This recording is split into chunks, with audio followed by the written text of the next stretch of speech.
ልደትን ማክበር የአሕዛብ ስራ ነውና ይሄ በመሆኑ ኃጢአት ነው የሚሉም ደግሞ አሉ። ልደትን በተመለከተ አዎ መጽሐፍ ቅዱስ ላይ ልደት ሲያከብሩ ያየናቸው ሰዎች አሕዛብ ናቸው።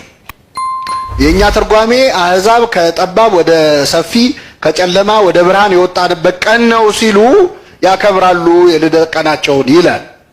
ስለዚህ መጽሐፍ ቅዱስ ላይ ያየናቸው የአሕዛብ ነገስታት ልደታቸውን አከበሩ የሚል ነው። ይሄ ብቻውን ግን ኃጢአት ሊያደርገው አይችልም። ከአሕዛብ የወሰድናቸው መልካም ነገሮች ብዙ አሉ። መልካም ነገሮች በጣም ብዙ አሉ እና ለምሳሌ አሕዛብ የሚያስገርም ቸርነት አሳዩን ይላል ቅዱስ ሉቃስ በሐዋርያት ሥራ። ስለዚህ ቸርነት የአሕዛብ ስራ ነው ብለን ልንተውኑ? አሕዛብ አድርገውታል፣ ግን ቸርነት ነው፣ መልካም ነገር ነው። ብዙ ፓጋን ኦሪጂን ያላቸው እኮ ወደ ክርስትና በጥሩ ተተርጉመው ተቀይረው የመጡ ነገሮች አሉ። እስራኤል ከግብጽ ይዘዋቸው የወጡ በጎ ልምምዶች አሉ፣ ክፉም እንዳለ ሁሉ ማለት ነው። ስለዚህ የአሕዛብ ስለሆነ ኃጢአት ነው ማለት አይደለም። ባጭሩ ልደትን ማክበር ኃጢአት ሊሆን አይችልም። ግን ቅዱስ ጳውሎስ በአንድ አረፍተ ነገር ዘግቶታል። የምታደርጉትን ሁሉ ለማን ክብር አድርጉት?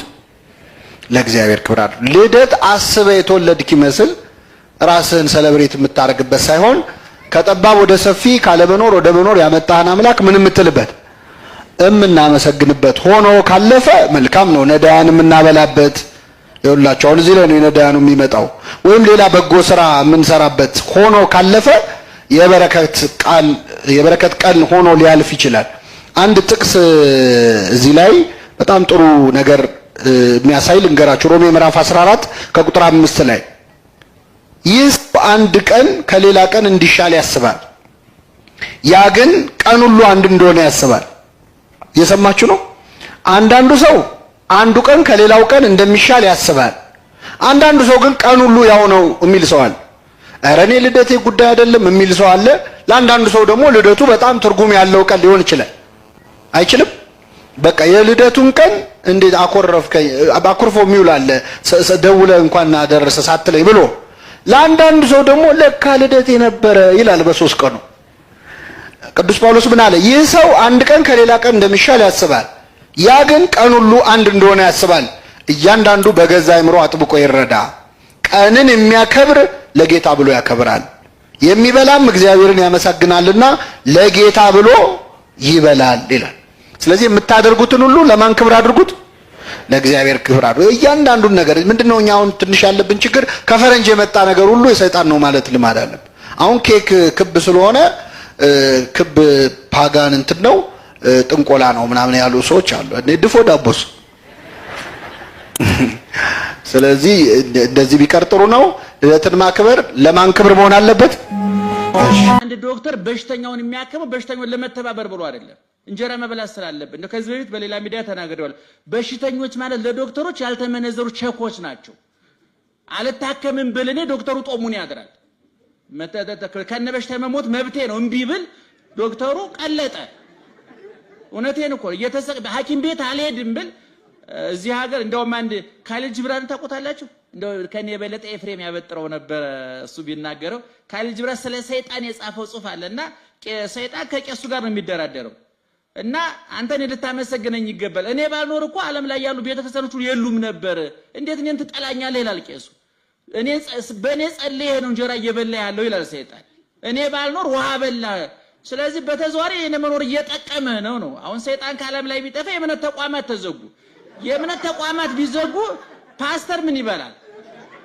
ኡስታዝ እኔ ምን እበላለሁ? ስለዚህ ሁሉም ለበጎ ነው። ሰይጣንም እንደ ይኑር ባይሆን አይበጥብጥ ነው። እኛ ተረጋግቶ ይቀመጥ እንጂ ያልነው እልም ብሎ ይጥፋ እንኳን ብለን አናውቅምና አንዳንድ ጊዜ ቢሮ ስትቀመጡ እኔ ለጉዳይ ስመጣ ሸክም አድርገህ ልታኛ ይገባል። እኔ አንተ ቢሮ ባልመጣ ትቀነሳለህ ስራ የለም ተብሎ። እውነቴን እኮ ነው የምለው።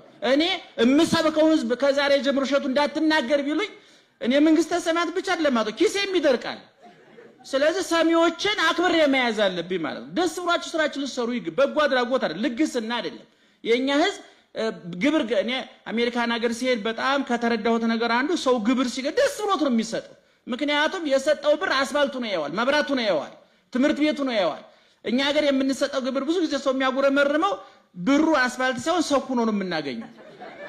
ልጄ ይላል ከመስቀል ስር ያለች ልጇ ሲንገላታ አብራ የምታመጥ እንባን እያዘራች በህመም ታጅባ ለሞት የምትሰጥ መከለል በቀሚሷ ጋርዳ ብትፈልግ ልሸጉጥ ልትደብቀው ወዳ አቅም ስለሌላት መሞገት የማትችል ተስተዋለች ማርያም ልጄ ልጄን ስትል። ልጄ ያኔ ከመቅደሱ ስጠፋብኝ ጨንቆኝ ለ3 ቀን በናፍቆት ስቀጣ ስገረፍ እናት ከረምኩኝ። የዛሬው ግንብሶ እፊቴ ቢገርፉክ እቅፌ ጠበበ እንደምን ላድርግክ? ከምን ላኑር ምንህን ላግዝ? በየትኛው ልብሴ ይሸፈን እርቃን? የትኛውን ህመም ወስጄ ልታመም? እንዲህ እያረጉ መታገስ አልችልም። ልጄ ምትክ አልባው ምድርን እያራሳት በደምና በእንባው በሲቃ የታጀበ ጩኸት ያሰማኛል። ከምን ላኑርና ተጨንቆኛል። እንደምን ላስጥል እንደምን አድርጌ ወዴት የማርቅ መፍትሄ ፈልጌ ብዬ ባስብ እንኳን አልቻልኩም ላስጥልክ። ልጄ ምትክ አልባው እንደምን ላድርግክ? እርቃንህን አየው ተተልትሎ ገላክ ከትንሽ ትልቁ ባገኘው ሲመታክ። ዱላ ያጣው እንኳን ምራቁን ያዋጣል ያልቻለ ስትወድቅ እዛው ይመታሃል። ያልቀረበ ካንተ በሩቁ ያለ ሰው ሰማሁኝ እናቱ አምርሮ ሲሰድበው። ምን በደል ኖሮበት የቱን ሕግ ቢያፈርስ መስቀል አሸከመው ጎልጎታ ድረስ።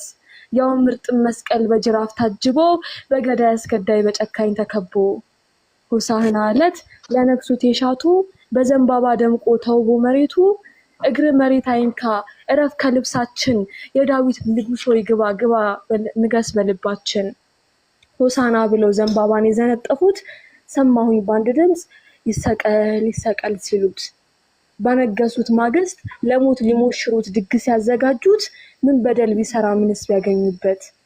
የወደቀ አንስቶ እቅፍ የሚያረገው የታመመን ምሮ የሚያሰናብተው የህይወትን ውሃ ከሆዱ የሚያፈልቀው ባህሩሩ ግሎ ውሃ ቢለው ለጥሙ ማብረጃ ሆምጣጤ ሲያጠጡት ሰማይ ዝናብ ባይጥል ቢዘጉ መስኮታት ያስጠሙት ቢጠሙ ገራፊ እንዲገረፍ ገዳይና አስገዳዩ አጠቃላይ ይርገፍ ብዬ አልነገር ህማም ሲጸናበት አብሮ አመጣለው ልክ እንደ ሆምጣጤ መሪር ሐዘን ጉዳት እካፈለዋለው። ያልበደለ ልጄ ነውር የሌለበት የተለየ ከኃጢአት የጸዳ ከርኩሰት ከፍ አድርገው ሰቀሉት የሾህ አክሊል ደፍተው የእስራኤል ንጉሥ ሆይ ብለው ተዘባብተው። ለህመሙ ማሳረጊያ ጎኑን በጦር ወጉት ያሳመሙት ድነው ማየትን አዩበት። እየሞተ ሚያድን ለገዳይ ራርቶ በዛ የህመም ሰዓት አይኑንም አብርቶ። የህዝቡን ሞቶ አይኖቹን ሲያሸልብ ድንገት ስንጥቅ አለ የኔ እናቱ ልብ። ልጄ ብዬ ላስጥል ያልቻልኩኝ በነፍሴ ሰይፍ አልፎ ግርፋት ቀመስኩኝ አብሬ ታመምኩኝ። መስዋዕት ለእግዚአብሔር። አመሰግናለሁ።